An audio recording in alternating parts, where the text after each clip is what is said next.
शास्त्र कहता है जब बेटी का विवाह कर दीजिए तो साहब उससे घंटों बात करना बंद कर दीजिए।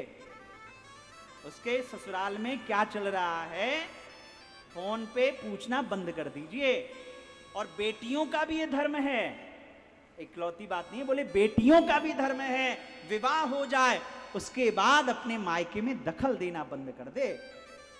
ये नहीं कि भाई की पत्नी है उसमें अपना चलाए, ऐसा नहीं करना चाहिए। बोले ऐसा करोगे, देखो एक बहुत बहुत बहुत बहुत एक बात सुनिए। कोई व्यक्ति कह देता है, एक हर व्यक्ति कहता है मेरी बेटी बड़ी अच्छी है। किसी भी बुजुर्ग से कहिए, किसी भी माता से कहिए, अरे मेरी दुनिया की मेरी बेटी सबसे अच्छी है।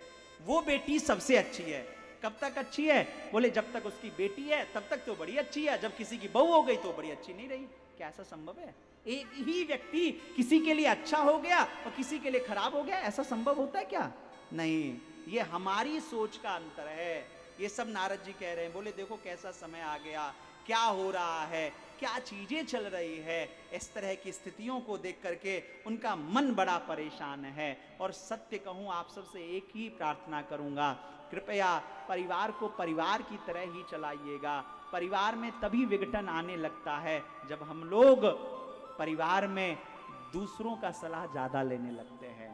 परिवार में अपने मन से अपने हिसाब से सब संभालिए, सब चलाइए, सब आनंदित रहेगा। यहाँ लिखा है, बोले सियाल को बुद्धिदायक, साले साहब को सलाह लेने के लिए कुछ अच्छा करना है, बोले साले साहब से सलाह ले लेते हैं। और साले साहब से सलाह लोगे, ब्रज में मतलब कहावत है, बोले दीवार में ज्यादा अलमारी अगर आप निकाल दो, कोई 10 फुट की दीवार, 10 इंची का दीवार हो, 5 इंची का दीवार हो, उसमें अगर आप ज्यादा अलमारी निकाल दोगे ना तो दीवार जो है वो कमजोर हो जाता है।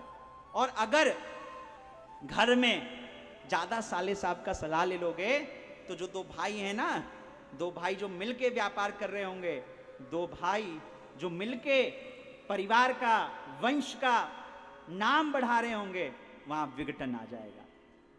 और याद रखिएगा, अपना परिवार, अपने भाई बंधु अपने ही होते हैं। ऐसा कभी कदापि भूल के ना करें। और मैं इस बात को बहुत भाव से कहूंगा, जीवन में कैसी भी परिस्थिति आए, कैसी भी स्थिति आए, परिवार में एकत्रित होकर रहें। और आपको बता रहा हूं, ये दुनिया के लोग क्या करेंगे, एक एक व्यक्ति पुत्र को पिता से तोड़ेंगे, पिता को पुत्र से तोड़ेंगे, भाई को भाई से तोड़ेंगे। दुनिया, एक व्यक्ति आपके गुरु के अलावा, आपके माता के अलावा, आपके पिता के अलावा, एक परिवार अगर मिलजुल के रह जाए तो साहब उसको फूटी कौड़ी नहीं सुझाए, उसको अच्छा लगेगा। वो तो बैठा बैठा जलेगा, इनका परिवार क्यों एकत्रित है, क्यों एकजुट है, वो जलेगा। कोई व्यक्ति अगर खुशी खुशी कह रहा है ना, और अगर कोई कहे अरे लोग बाग आएंगे और अब बड़ा मीठा जहर घोलेंगे, बड़ा मीठा जहर क्या घोलेंगे, अरे घर में इनका जो छोटा बच्चा है ना सबसे होशियार है, यही सब काम करता है, ये बड़े वाले तो सब ऐसे ही कर लेते हैं, ये बड़ी बहू जो है ना यही सब संभालती है। अब किसी के चेहरे पे उसकी 10 बार तारीफ कर दो तो उसके मन में आने लगेगा, हाँ मैं ही घर संभाल रहा हूं, और लोग तो कुछ कर ही नहीं रहे, और लोग तो कुछ काम कर ही नहीं रहे।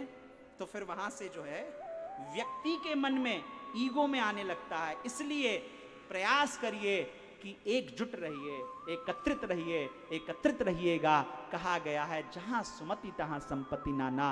और हमारे वृद्ध बुजुर्गों का भी नैतिक कर्तव्य है, परम कर्तव्य है कि वो परिवार को एकजुट रखें। जब तक परिवार एकजुट है, मेरे प्रिय आदरणीय पूज्य श्री डॉक्टर ब्रजनंदन शर्मा जी अक्सर कहते रहते हैं, बोले भाई साथ का, पैसा पास का और लाठी हाथ का ना होना तो बेकार है।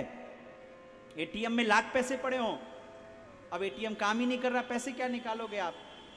भाई आपका कितना भी बड़ा ताकतवर क्यों ना हो जाए, लेकिन साथ में नहीं खड़ा है तो फिर वो किसी काम का नहीं है। और लाठी साहब, कोई वृद्ध बुजुर्ग हो, उसको चलना हो और लाठी हाथ में नहीं हो तो किस काम का। इसलिए ये प्रयास करिए। मैं एक बात फिर से कहूंगा, आप सभी माताओं से आग्रह करूंगा, कृपया विवाह के पश्चात अपनी बेटी के घर में दखल मत दीजिए, अपनी बेटी को बहुत ज्ञान मत दीजिए। और आप बेटियां भी जिनका विवाह हो गया है घर में, कृपया मायके में बहुत ज़्यादा दखल मत दीजिएगा। ये बात मैं इसलिए कह रहा हूँ क्योंकि मेरे पास जो समस्याएं लोगों की आती हैं ना, 100 में से 99 समस्या इसी से जुड़ी हुई रहती हैं।